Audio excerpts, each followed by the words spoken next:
Séoul, Corée du Sud, quelques jours avant Noël 2022. Moon est sur un petit nuage. Ce soir, elle présente enfin l'homme parfait à ses parents. Lee est tout ce dont elle a toujours rêvé. Il est beau, il est intelligent, il est attentionné. Que pourrait-elle demander de plus ? Mais parfois, le destin a un sens de l'humour très particulier. Et ce qui commence comme un conte de fées hivernal peut rapidement prendre une tournure tout à fait inattendue. Dans cette histoire vraie, nous allons pouvoir constater que la réalité a parfois des facettes qu'on préférerait ignorer. Mais avant de commencer, si vous aimez les histoires sombres, mystérieuses ou étonnantes, vous êtes tombé sur la bonne chaîne parce que je fais de mon mieux pour envoyer au moins un récit par semaine. Pour l'instant, c'est le samedi. Souvenez-vous de vous abonner, de cliquer sur la petite cloche pour être averti lorsque je mets une nouvelle vidéo en ligne. N'hésitez surtout pas à commenter et mettre un pouce en l'air, surtout si vous aimez. Bienvenue à cet épisode de Récits de l'ombre.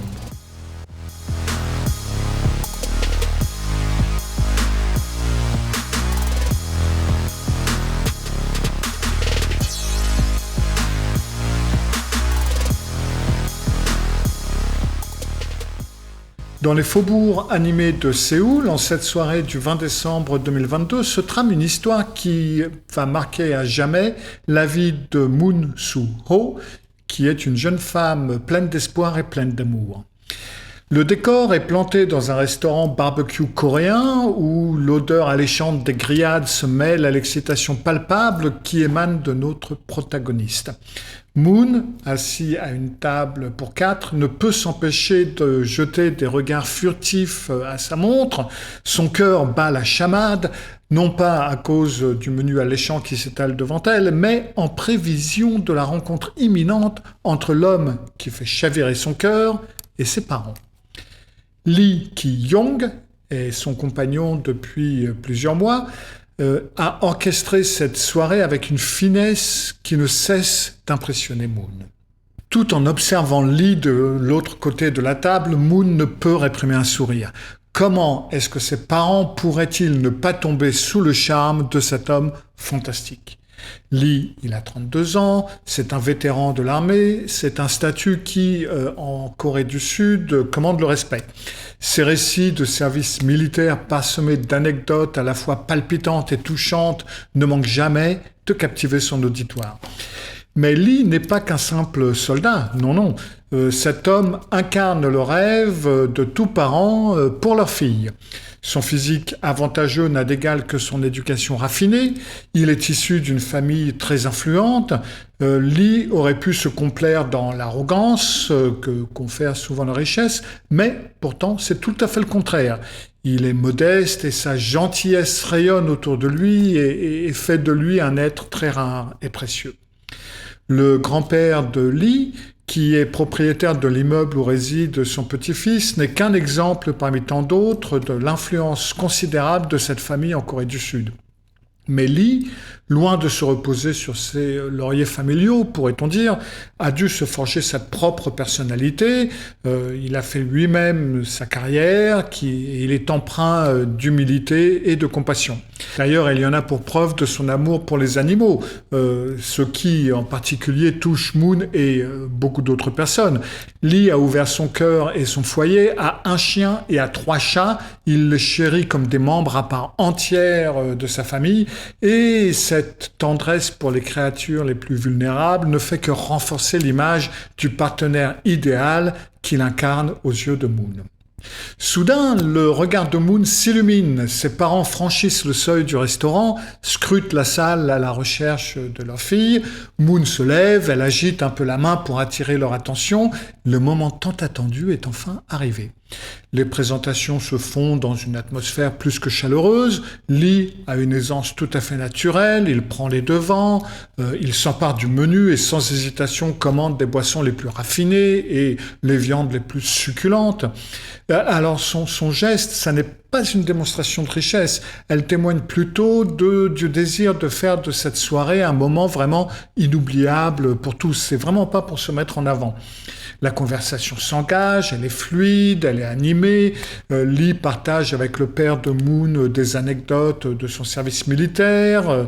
Puis, après, il se tourne vers la mère de Moon, il sort son téléphone pour lui montrer des photos de ses animaux de compagnie, et on peut voir aux expressions qui se peignent sur les visages des parents de Moon que Lee a su conquérir leur cœur en l'espace d'un instant. Moon observe cette scène avec un mélange de fierté et de bonheur. Voir ses parents et l'homme qu'elle aime qui s'entendent si bien, ça dépasse ses espérances les plus folles. La soirée se déroule comme un rêve. Les heures s'égrènent au rythme des conversations animées, des éclats de rire et de délicieux mets partagés. Et de cette façon, 2 heures s'écoulent dans une bulle de convivialité, de découverte mutuelle. Lorsque vient le moment pour les parents de Moon de prendre congé, la façon dont ils se disent au revoir est extrêmement chaleureuse, c'est presque familial. Les accolades, les tapes dans le dos qui sont échangées entre Lee et les parents de Moon témoignent d'une connexion vraiment instantanée, comme si Lee avait toujours fait partie de la famille. Une fois seuls, Moon et Lee quittent donc à leur tour le restaurant. L'euphorie de la soirée les enveloppe toujours. Cependant, pendant qu'ils traversent la rue en direction du parking, Moon remarque que la démarche de Lee est un petit peu chancelante. L'alcool qu'il a consommé tout au long de la soirée semble avoir eu raison de sa stabilité, dira-t-on.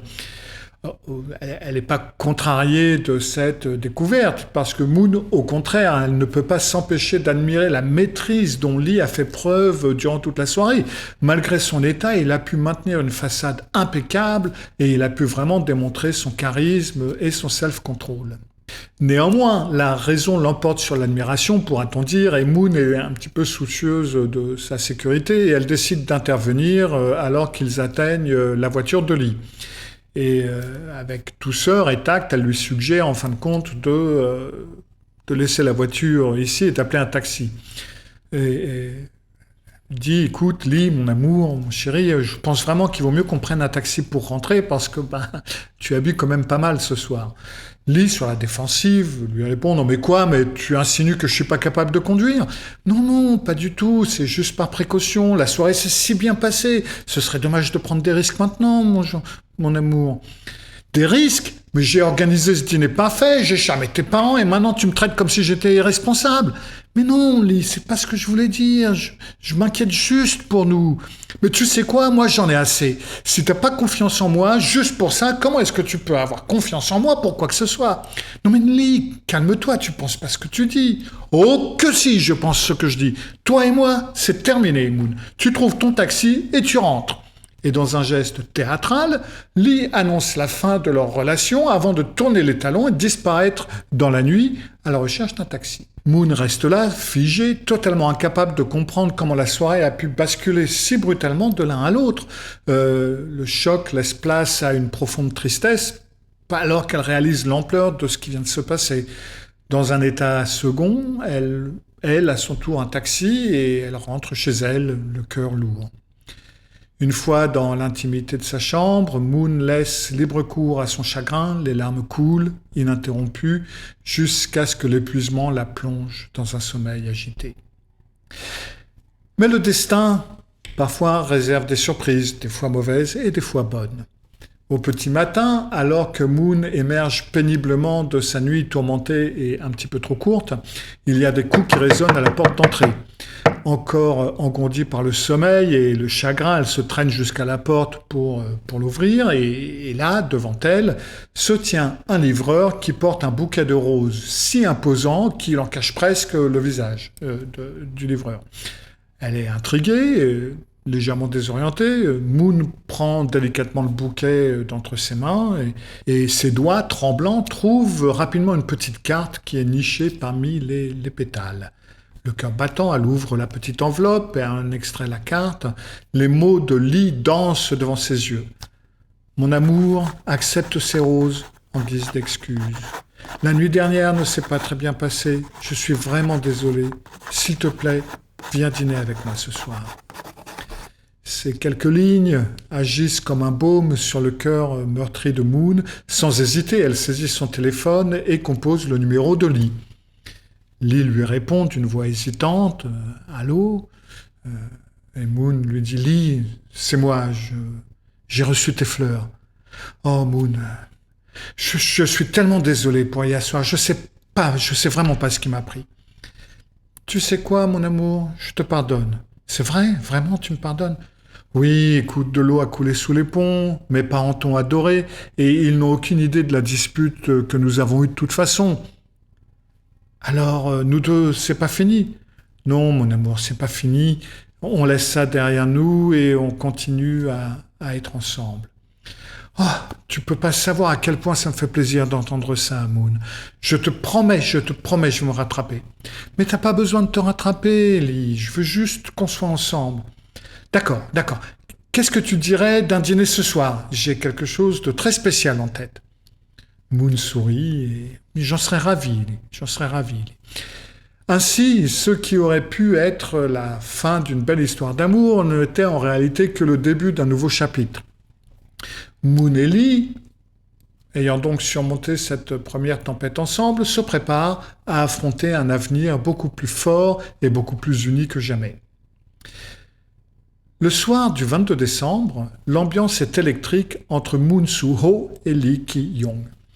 La réconciliation, scellée par un bouquet de roses et des mots d'excuses, a ravivé la flamme de leur amour.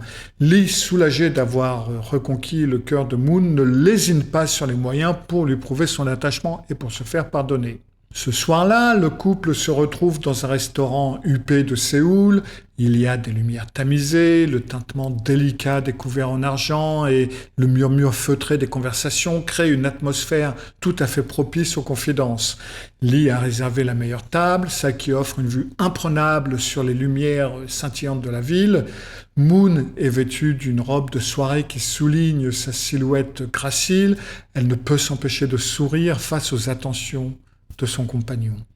Après le dîner, Lee surprend Moon en l'emmenant dans l'un des hôtels les plus luxueux de la capitale. La suite qu'il a réservée est un véritable écrin de raffinement. Des pétales de rose parsèment le lit king size, tandis qu'une bouteille de champagne millésimée repose dans un seau à glace. Moon est touchée par tant de romantisme, même si elle trouve que Lee en fait quand même un peu trop. Les jours suivants ressemblent à un conte de fées moderne. Lee emmène Moon dans les boutiques les plus prestigieuses de Séoul, l'encourage à choisir tout ce qui lui plaît, des sacs de créateurs, des bijoux étincelants, des vêtements de haute couture. Rien n'est trop beau pour sa belle. Les repas se succèdent dans les restaurants étoilés et chaque nuit, c'est un nouvel hôtel de luxe qui les accueille. Moon, bien que flattée par tant d'attention, commence à se sentir quand même légèrement mal à l'aise. Elle a presque l'impression que Lee cherche à se faire pardonner une faute qui est bien plus grave que leur simple dispute. Quand même, c'était pas une catastrophe, c'était pas aussi mal que ça. C'est pas un aussi gros problème que ça. Lee, lui dit-elle doucement un jour, tu sais, tu n'as vraiment pas besoin de continuer à m'acheter toutes ces choses. Je t'ai vraiment pardonné. Tout va bien entre nous, tout va bien. Mais Lee, le regard brillant, insiste. « Moon, ma chérie, tu mérites vraiment tout cela et bien plus encore. C'est Noël et je veux que cette période soit inoubliable pour toi. » Moon acquiesce et à mesure que Noël approche, l'excitation monte dans les rues de Séoul.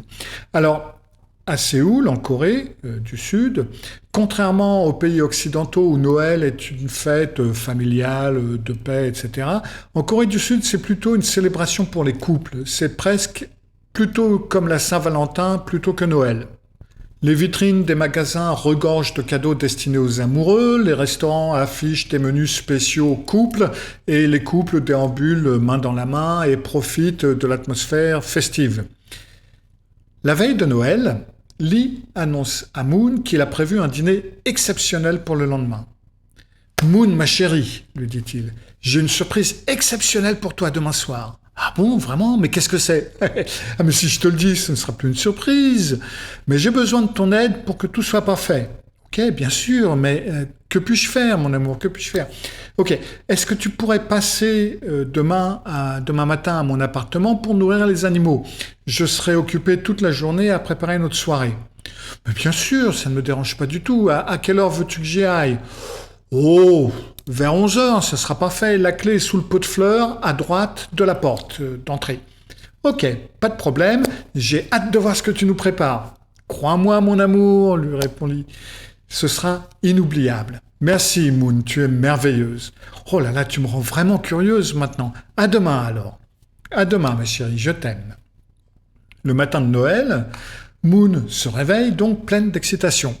Elle se prépare soigneusement, choisit une tenue qui est à la fois élégante et confortable.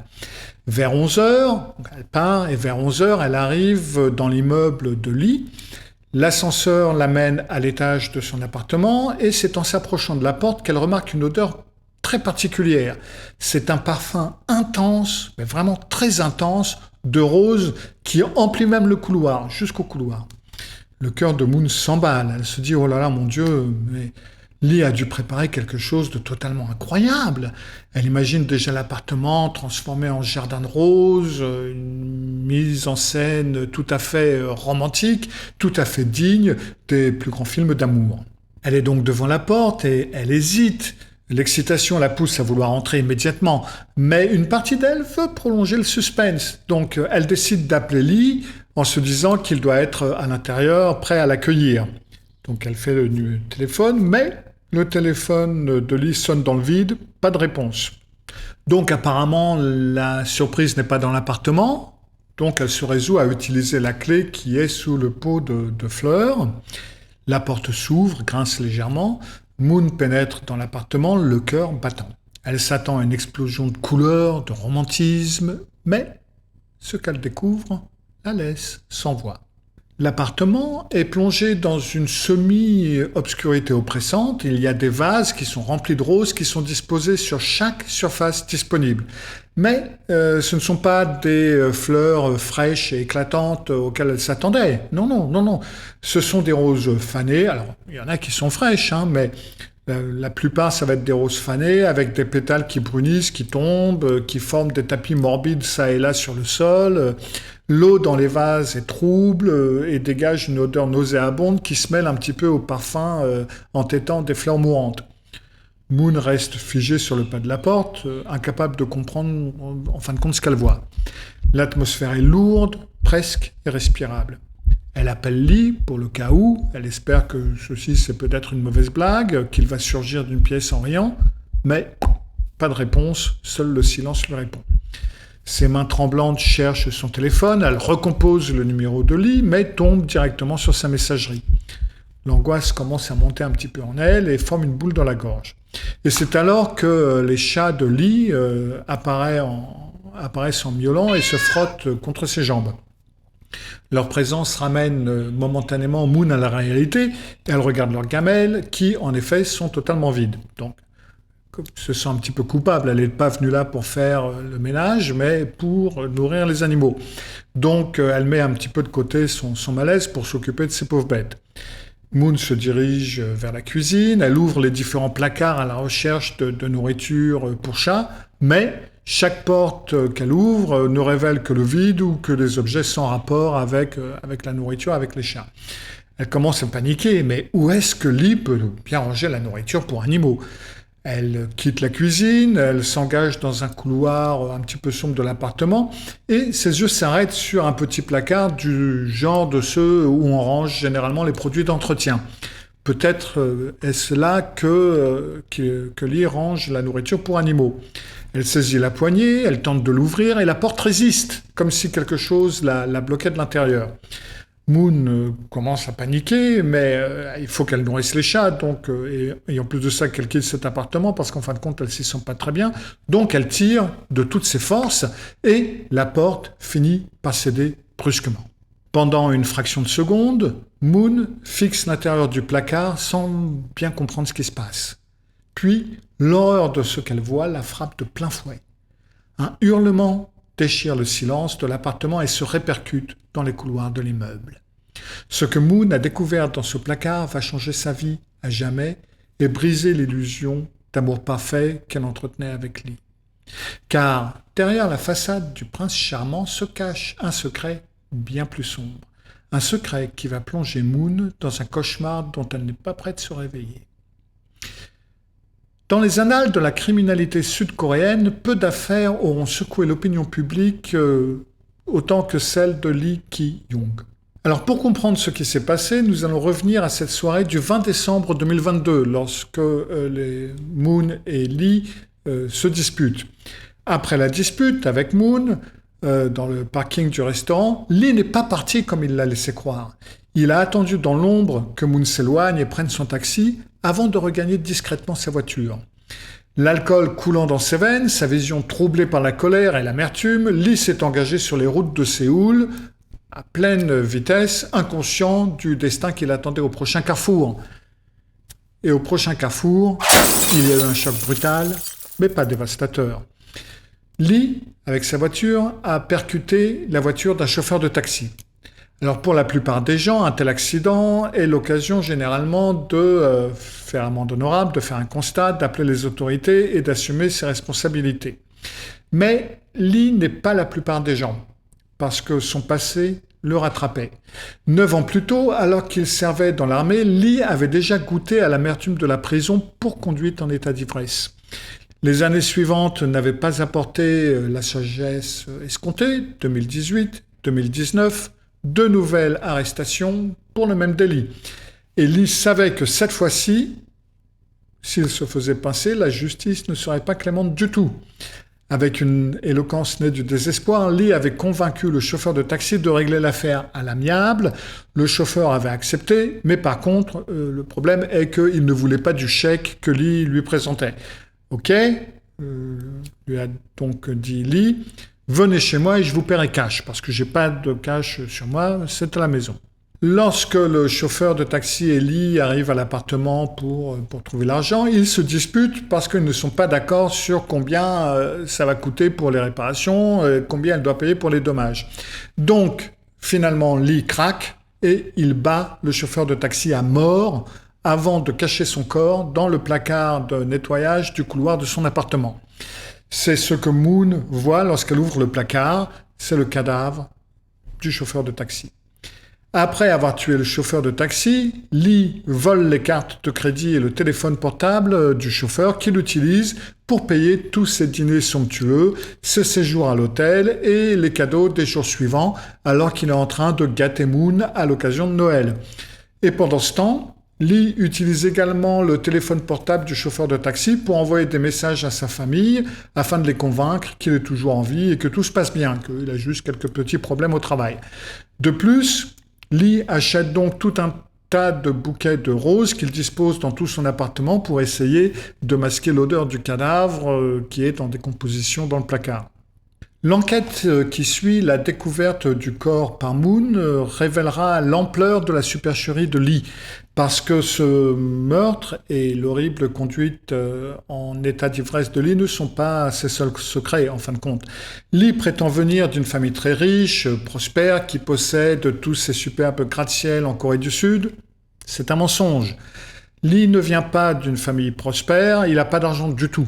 Il emprunte tout simplement de l'argent à sa famille et à ses amis, puis il ment sur la manière dont il a acquis en prétendant que c'est un grand homme riche et prospère. Par ailleurs, lorsque la police sud-coréenne commence à enquêter sur le meurtre du chauffeur de taxi, elle découvre que l'appartement de Lee n'est même pas le sien. Il appartient à son ex-petite amie, une barmaid sud-coréenne d'une 50aine d'années. Et de même, d'ailleurs, les 3 chats et le chien bien aimé de Lee, dont il parle tout le temps, en fin de compte, pour dire à quel point il les aime, il en prend soin, etc., ce ne sont pas à lui, ce sont également ceux de cette ex-petite amie.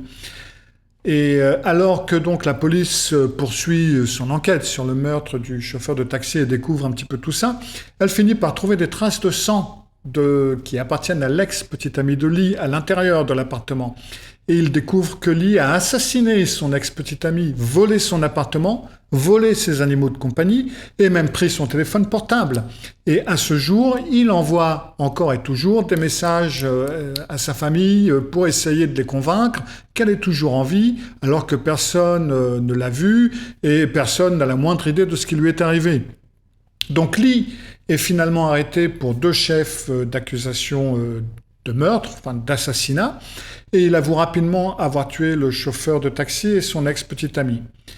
Cependant, à ce moment-là, la police retrouve le téléphone portable d'une femme disparue parmi les affaires de Lee. ce qui les pousse à soupçonner qu'il pourrait être impliqué dans la disparition de cette troisième femme. Et à ce jour, donc, en ce moment, nous sommes en août 2024, au moment où je fais cet enregistrement, Lee nie toute implication dans la disparition de cette femme et ils n'ont toujours aucune idée de ce qui lui est arrivé et pour l'instant, il n'y a toujours pas de preuve à quoi que ce soit. L'affaire est donc toujours en suspens. Et bien que cette histoire paraisse déjà relativement impressionnante, la partie la plus incroyable se produit après l'arrestation de Lee. Une fois que les crimes de Lee sont couverts par les médias, il devient une vraie célébrité en Corée du Sud en raison de sa beauté dite exceptionnelle. Les journaux télévisés diffusent des images de vidéosurveillance qui montrent Lee interagir avec le chauffeur de taxi avant de l'assassiner. Et la seule chose que de nombreux Sud-Coréens retiennent, c'est « ce type est incroyablement séduisant ». Il ressemble à un acteur, il est beau, et non pas « voilà un homme qui s'apprête à tuer quelqu'un ».